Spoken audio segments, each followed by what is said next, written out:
Friends, आज की short analysis में हम डिस्कस करेंगे आवास फाइनेंसर स्टॉक के ऊपर। दोस्तों ये स्टॉक अगर आप देखो तो जून 2024 से करेक्शन के अंदर चल रहा है। मोटा मोटी देखो तो दोस्तों इसने पूरे 3 महीने करेक्शन में बिता दिए और करेक्शन में भी दोस्तों इसने दोनों तरह का करेक्शन दिया, प्राइस वाइज टाइम वाइज दोनों। मोस्टली इसने प्राइस वाइज करेक्शन दिया जहाँ पर स्टॉक काफ़ी हद तक डाउन साइड करेक्ट हुआ। उसके बाद स्टॉक ने टाइम वाइज करेक्शन दिया जहाँ पर स्टॉक साइडवे गया, कंसोलिडेशन किया, एक स्ट्रॉन्ग बेस बनाकर अल्टीमेटली उसको ब्रेकआउट किया है। और फिलहाल ये स्टॉक को देखो तो दोस्तों यहाँ पर मल्टीपल पॉजिटिव फैक्टर्स एक साथ ब्रेकआउट हुए हैं, जिसके तहत ये स्टॉक करंट लेवल से अपसाइड में 25% रिटर्न देने के लिए रेडी है।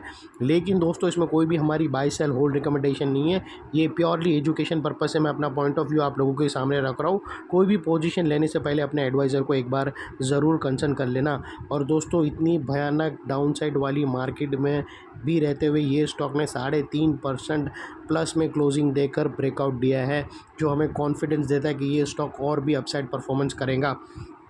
और अभी कोई और इसके बावजूद भी दोस्तों अगर आप इसमें पोजीशन लेते हो ऐसी मार्केट में तो दोस्तों थोड़ी हल्की पोजीशन रखना। दोस्तों आप लोग देख सकते हो कि ये वो टॉप था जहाँ से करेक्शन स्टार्ट हुआ था और यहाँ से कुछ इस तरह से downward sloping parallel channel stock के अंदर बनी। और जब तक स्टॉक के अंदर ये डाउनवर्ड स्लोपिंग पैरेलल चैनल रही, स्टॉक ने प्राइस वाइज करेक्शन दिया और यहाँ पर back to back lower lows hit हुए। दोस्तों अगर आप देखो तो पहला लोअर लोज यहाँ हिट हुआ, पहला लोअर लोज यहाँ हिट हुआ, सेकंड लोअर लोज यहाँ पर हिट हुआ, थर्ड लोअर लोज यहाँ हिट हुआ।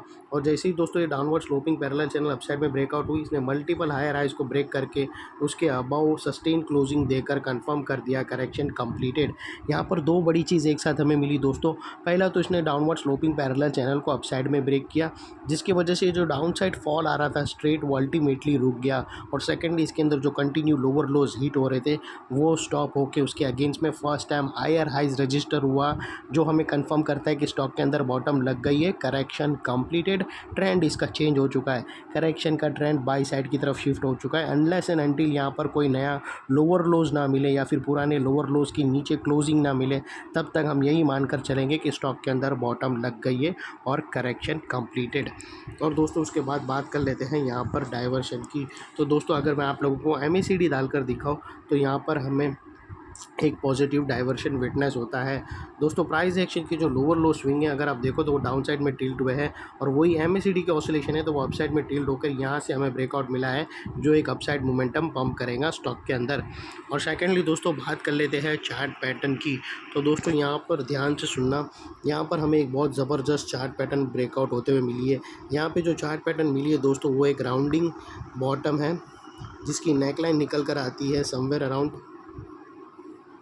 1818 के पास। और दोस्तों ये जो पैटर्न ब्रेकआउट हुई है ये एक ब्रेक अवे कैंडल के थ्रू ब्रेकआउट हुई है।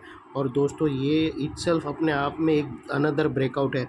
जब भी कोई भी candle break away break candle से ब्रेकआउट मतलब ब्रेकआउट होता है, उसके ऊपर गैप अप के साथ कैंडल क्लोज होती है तो उसको ब्रेक अवे कैंडल बोलते हैं। और दोस्तों इसमें जो पोजीशन प्ले करने की वो चीज़ ऐसी होती है कि दोस्तों आपको वेट करना है ये टॉप के ऊपर, ये जो कैंडल का हाई है उसके ऊपर क्लोजिंग होने का, जो तकरीबन 1520 पकड़ के चलना राउंड फिगर। अगर 1520 के ऊपर क्लोजिंग होती है उसके बाद तुम पोजीशन लेना। और दोस्तों तुम्हारा जो स्टॉप लॉस रहेगा वो ये जो ब्रेक अवे कैंडल है उसके लो के नीचे क्लोजिंग बेसिस पे स्टॉप लॉस रहना चाहिए, जिसको हम रेड में करेंगे। तो अगर 1920 के ऊपर यानी ये जो अपसाइड की येलो लाइन है उसके ऊपर क्लोजिंग होगी तो ही तुम्हें पोजीशन लेना है। कल सुबह सीधा मार्केट मंडे को मार्केट खुला पोजीशन धड़ल्ले से ले लिया, ऐसा नहीं करना दोस्तों। 1920 के ऊपर क्लोजिंग मिले तो फिर you are free to take position upon your advisor. और दोस्तों यहाँ अगर 1920 के ऊपर मिली तो पोजीशन लेना है और आपका स्टॉप लॉस है वो जो रेड लाइन है वो रहेगी। और दोस्तों अगर इन केस अगर ये ऊपर ब्रेकआउट नहीं हुई और ये नीचे रेड लाइन के नीचे क्लोजिंग दे दी तो ये ट्रेड को कम्प्लीटली अवॉइड करना। इसको फिर पॉसिबल है कि ये स्टॉक साइडवे कंसोलिडेशन करेगा और उसके बाद फिर ये अपसाइड भी जा सकता है, डाउन साइड में जा सकता है। तो दोस्तों ये रेड लाइन के नीचे यानी 1847 की नीचे क्लोजिंग दे दी तो अवॉइड कर देना ट्रेड को। और दोस्तों ये जो ब्रेक अवे कैंडल होती है, जैसे ये ब्रेक अवे कैंडल ऐसी क्लोज होती है तो दोस्तों इसके ऊपर अगर क्लोजिंग दी तो ये जो जितना डाउन साइड का मूवमेंट है वो तो इमीडिएट आएगा दोस्तों यहाँ पर अपसाइड में, ये टारगेट तो आएगा। लेकिन दोस्तों ब्रेक अवे कैंडल खुद अपने आप में एक ब्रेकआउट है। तो दोस्तों जैसे ये ब्रेक अवे कैंडल के ऊपर क्लोजिंग मिलती है यानी 1920 के ऊपर क्लोजिंग मिलेंगी तो इमीडिएट जो इसके जितना नीचे रनअप था उतना ही अपसाइड में रहना पाएगा और फिर पूरे चार्ट का भी रहना पाएगा।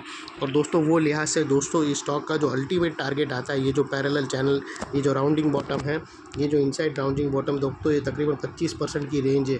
जो ये नेकलाइन से ब्रेकआउट होने के बाद अपसाइड में जो टारगेट निकल कर आते हैं वो 2020 के आते हैं, जो नेकलाइन से 25% होता है। और दोस्तों ये टारगेट अचीव होने से पहले बीच में कुछ रेजिस्टेंस आएगा जो ये स्टॉक फेस करेगा, जिसको हम ब्लू में करेंगे। और यहाँ से अगर आप रिस्क टू रिवॉर्ड रेशियो देखने जाओ तो दोस्तों आपका रिस्क का एरिया फ्रेंड्स इतना रहेगा और रिवॉर्ड का एरिया दोस्तों इतना रहेगा, तो ये ऑलमोस्ट 1:2 1:1.5 के आसपास आराम से फॉल रह रहा है, जो काफ़ी फेवरेबल है। और सेकेंडली दोस्तों अगर दो कैंडल अगर क्लोजिंग हो गई 2020 के ऊपर, ये जो येलो लाइन हमारा जो टारगेट है इसके ऊपर अगर दो कैंडल क्लोजिंग हो गई तो दोस्तों ये स्टॉक फिर एक डबल धमाका स्ट्रेटेजी के थ्रू एंटर हो जाएगा और फिर इसके नए टारगेट्स और भी अपसाइड में रिवाइज हो जाएंगे। यहाँ पर पहुँचते पहुँचते आपका 25% प्लस में रहेगा और फिर यहाँ से और भी अपसाइड टारगेट्स निकल कर आएंगे। और सेकेंडली दोस्तों नेकलाइन के पास का ये एरिया बहुत ही इंपॉर्टेंट एरिया बनकर खड़ा रहेगा यहाँ पर, क्योंकि अगर आप देखो तो यहाँ पर मल्टीपल पॉजिटिव फैक्टर्स एक साथ ब्रेकआउट होते हुए मिले। यही एरिया पे दोस्तों downward sloping parallel channel upside में ब्रेकआउट हुई, लोअर लोज हायर हाइज में शिफ्ट होते हुए मिला, MACD के थ्रू क्लियर डाइवर्शन मिला और एक बहुत बड़ी राउंडिंग चार्ट पैटर्न ब्रेकआउट हुई विथ ब्रेकअवे कैंडल के साथ। तो दोस्तों जो एरिया अभी तक एक स्ट्रॉन्ग रेजिस्टेंस था वो अल्टीमेटली स्ट्रॉन्ग सपोर्ट बनकर खड़ा है। और इनकेस अगर स्टॉक वापस नेकलाइन को रीटेस्ट करने आया तो दोस्तों रीटेस्ट के टाइम पे नेकलाइन का ये एरिया सामने आके एक स्ट्रॉन्ग सपोर्ट का काम करेगा और स्टॉक को इधर अपसाइड में पुश करेगा या साइडवे कंसोलिडेशन में। और इतने बड़े स्ट्रॉन्ग सपोर्ट के नीचे तुम्हारा स्टॉप लॉस रहना चाहिए जो आसानी से हिट ना हो, और बाय एनी चांस अगर क्लोजिंग बेसिस पे हिट हो जाता है तो दोस्तों नो इफ नो बट सीधा स्टॉप लॉस देकर ट्रेड को वाइंड अप। ये थी हमारी एनालिसिस। अच्छी लगे तो प्लीज़ चैनल को लाइक शेयर सब्सक्राइब करना और अपने फैमिली फ्रेंड्स रिलेटिव को ज़रूर शेयर करना। थैंक यू, जय हिंद।